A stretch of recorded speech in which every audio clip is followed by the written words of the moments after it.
लगातार ठंड के महीने में राहुल गांधी टी शर्ट में नजर आ रहे हैं और इसको लेकर राहुल गांधी सियासी तंज कसे तो आज राहुल ने उसका जवाब दिया। दरअसल कांग्रेस के स्थापना दिवस के मौके पर पार्टी मुख्यालय पहुंचे राहुल गांधी ने कहा कि अभी टी शर्ट ही चल रही है, जब नहीं काम करेगी तब देखा जाएगा। दरअसल राहुल गांधी की टी शर्ट को लेकर चर्चा जो है वो जोर शोर से है कि राहुल गांधी को ठंड क्यों नहीं लगती है, वो टी शर्ट में कैसे घूम रहे हैं, क्योंकि उनके आस पड़ोस में अगर आप देखेंगे तो जो नेता हैं वो मफलर से लेकर जैकेट, टोपी सब कुछ ओढ़े हुए हैं और राहुल गांधी सिर्फ एक हाफ टी शर्ट में नजर आ रहे हैं। और ऐसे में सवाल जो है ये राहुल गांधी से बार बार पूछा गया तो राहुल गांधी ने अपने ही अंदाज में जवाब दिया कि अभी तो टी शर्ट चल रही है, जब नहीं चलेगी तब देखा जाएगा। इससे पहले राहुल गांधी ये भी कह चुके हैं कि आप लोग सवाल किसानों से क्यों नहीं पूछते, उन तमाम लोगों से क्यों नहीं पूछते जिन्हें परेशानियां होती हैं और जो ठंड के महीने में भी दिन रात काम करते रहते हैं। लेकिन फिलहाल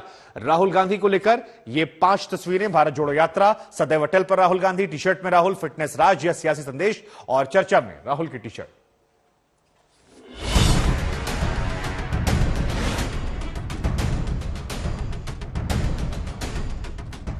दिल्ली कड़ाके की सर्दी की गिरफ्त में है। सर्दी से बचने के लिए लोग अलाव और गर्म कपड़ों का सहारा ले रहे हैं, लेकिन कांग्रेस नेता राहुल गांधी सफेद टी शर्ट में घूम रहे हैं। यह कांग्रेस के स्थापना दिवस पर दिल्ली के पार्टी मुख्यालय पर आयोजित समारोह की तस्वीर है। राहुल गांधी यहां पहुंचे तो शरीर पर वही सफेद टी शर्ट। बड़े बड़े लोग जैकेट और कोट में हैं, लेकिन राहुल गांधी टी शर्ट में। ना कोई ठिठुरन, ना सर्द मौसम का कोई असर। राहुल को देखकर ऐसा लग रहा है कि दिसंबर की जगह अप्रैल मई का महीना हो। राहुल की टी शर्ट चर्चा के केंद्र में है। ऐसे में आज रिपोर्टरों ने इस पर राहुल से पूछ ही लिया कि क्या आपको सर्दी नहीं लगती।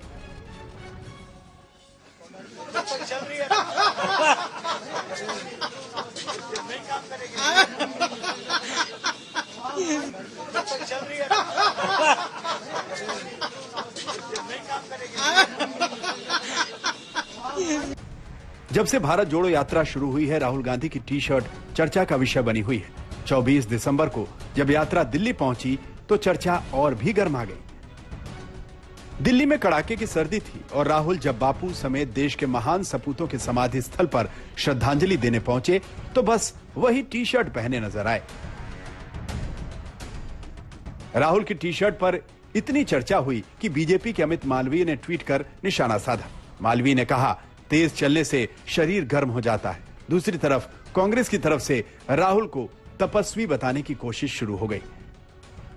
ये मान के चलिए कि वो सुपर ह्यूमन है। हम इतने जैकेट कोट पहने हुए हैं, वो टी शर्ट में निकलते हैं।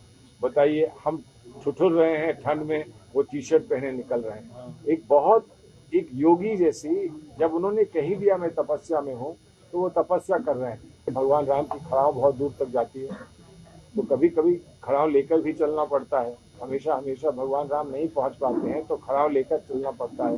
तो भरत उनकी खड़ाव लेकर चलते हैं, तो खड़ाव लेकर हम उत्तर प्रदेश में चले हैं।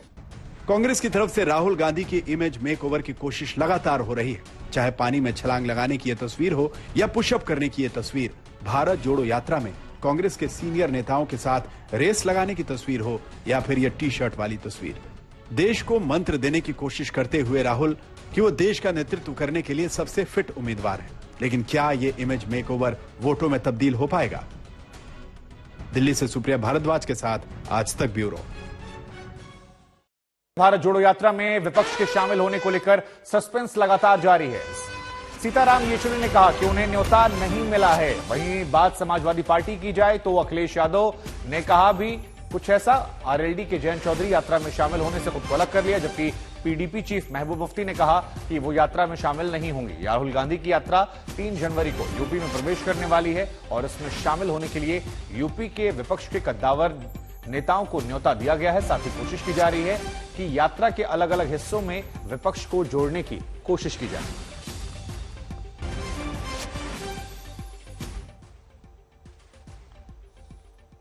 और इसी खबर पर मेरे साथ मेरे सहयोगी राहुल गौतम जुड़ रहे हैं। राहुल गौतम, भारत जोड़ो यात्रा जो है उसके जरिए कोशिश की जा रही है कि देश को जोड़ा जाए, एक चुनावी समा बांधा जाए नरेंद्र मोदी और बीजेपी के खिलाफ। लेकिन जब ये यात्रा उत्तर प्रदेश में जा रही है और न्योता सभी पार्टियों को दिया गया है, क्या विपक्ष के नेता जुड़ रहे हैं? अगर जुड़ रहे हैं तो कौन कौन सी पार्टियां हैं जो इस यात्रा में शामिल हो सकती हैं?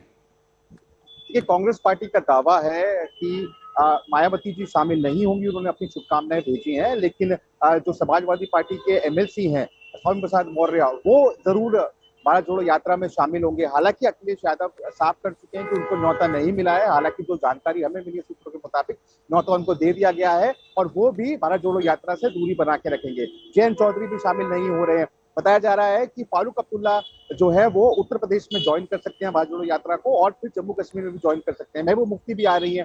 देखिए, बहुत सारे जो विपक्षी दल हैं वो दूरी बनाए हुए हैं। अगर आप देखें तो केवल वही पार्टीज शामिल हो रही हैं जो कि कांग्रेस पार्टी के साथ अलायंस में है, चाहे वो एनसीपी हो, चाहे वो शिवसेना हो।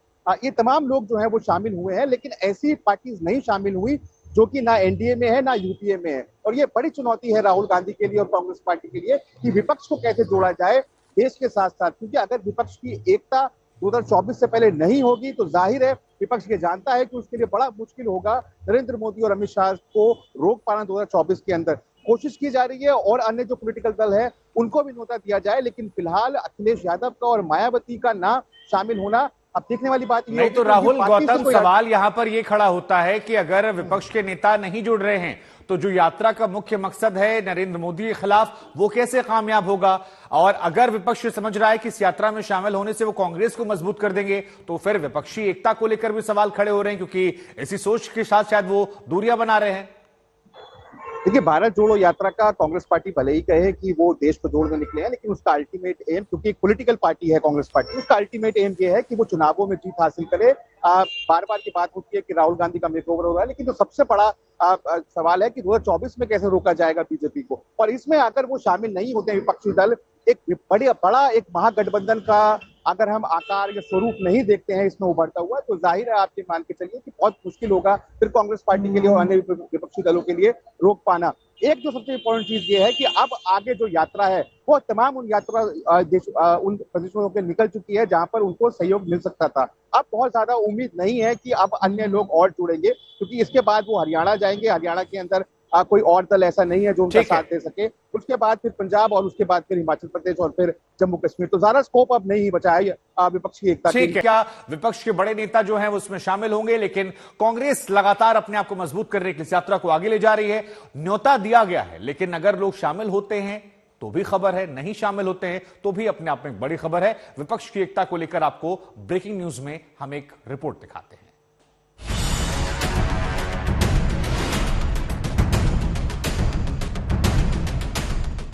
राहुल गांधी की भारत जोड़ो यात्रा कन्याकुमारी से दिल्ली पहुंच चुकी है, लेकिन कांग्रेस की इस यात्रा में अब तक कोई विपक्षी नेता नजर नहीं आया। अब जबकि यात्रा उत्तर प्रदेश में प्रवेश करने वाली है तो सवाल पूछे जा रहे हैं कि क्या मायावती, अखिलेश और जयंत जैसे यूपी के सियासत के कद्दावर विपक्षी नेता राहुल गांधी की यात्रा में शिरकत करेंगे। खबर है कि कांग्रेस ने गैर बीजेपी दलों के कई नेताओं को भारत जोड़ो यात्रा में शामिल होने का न्योता दिया है। इनमें शामिल हैं समाजवादी पार्टी के अध्यक्ष Akhilesh Yadav, BSP supremo Mayawati, RLD के जयंत चौधरी। अपवाद के तौर पर यूपी के डिप्टी सीएम दिनेश शर्मा को भी न्योता भेजा गया है, लेकिन उन्हें लखनऊ यूनिवर्सिटी के प्रोफेसर के तौर पर बुलाया गया है। इसके अलावा समाजवादी पार्टी के विधायक शिवपाल सिंह यादव, बीएसपी महासचिव सतीश मिश्रा, सुहेल देव, भारतीय समाज पार्टी के चीफ ओम प्रकाश राजभर को भी न्योता मिला है। हालांकि कल जब अखिलेश यादव से राहुल के न्योते के बारे में सवाल पूछा गया तो उन्होंने इससे इनकार कर दिया। राहुल जी ने न्योता दिया है आप लोगों को, जाएंगे? तुम्हारे सामने खड़े के न्योता हो तो बता दो। भारत जोड़ो अपनी जगह है आंदोलन, हम उनके आह्वान से भावनात्मक हमारा जुड़ाव है जी, लेकिन हमें कोई इनविटेशन नहीं मिला है। अगर आपकी जेब में इनविटेशन हो तो हमें दिखा दो। अगर मिलता है तो फिर क्या करेंगे? तो आप जैसा मैं बोलूंगा। राहुल गांधी की यात्रा दिल्ली में विश्राम के बाद 3 जनवरी को गाजियाबाद के लोनी के रास्ते यूपी में प्रवेश करेगी। पिछले विधानसभा चुनाव में कांग्रेस के प्रचार की अगुवाई करने वाली प्रियंका गांधी यात्रा के यूपी चरण में पूरे वक्त मौजूद रहेंगी। इसके बाद बागपत और शामली जिले के रास्ते हरियाणा की सीमा में यात्रा दाखिल होगी। यहाँ के कार्यकर्ताओं ने कहा कि राहुल जी आप उत्तर प्रदेश छोड़ के नहीं जाएंगे, आपको यहाँ तो आना ही होगा। तो उन्होंने कहा कि चलो थोड़ा सा दिल्ली से हम डाइवर्ट करके उत्तर प्रदेश आएंगे, फिर हरियाणा चले जाएंगे। तो वो उत्तर प्रदेश में और गाजियाबाद में आ रहे हैं, इसके लिए आपको खुश होना चाहिए, खुशी इस बात की होना चाहिए। खबर है कि कांग्रेस ने ऐसी योजना बनाई है कि यात्रा के बचे हुए मार्ग में कहीं न कहीं विपक्ष के नेता शामिल हों, लेफ्ट नेता सीताराम येचुरी और पीडीपी की महबूबा मुफ्ती को भी न्योते की खबर है। महबूबा ने ट्वीट कर कहा है कि वो यात्रा में शामिल होंगी, लेकिन येचुरी के मुताबिक उन्हें न्योता नहीं मिला है। यात्रा में उत्तर प्रदेश में शामिल होगी, जो निमंत्रण मिला है आपको? हमें नहीं मिला।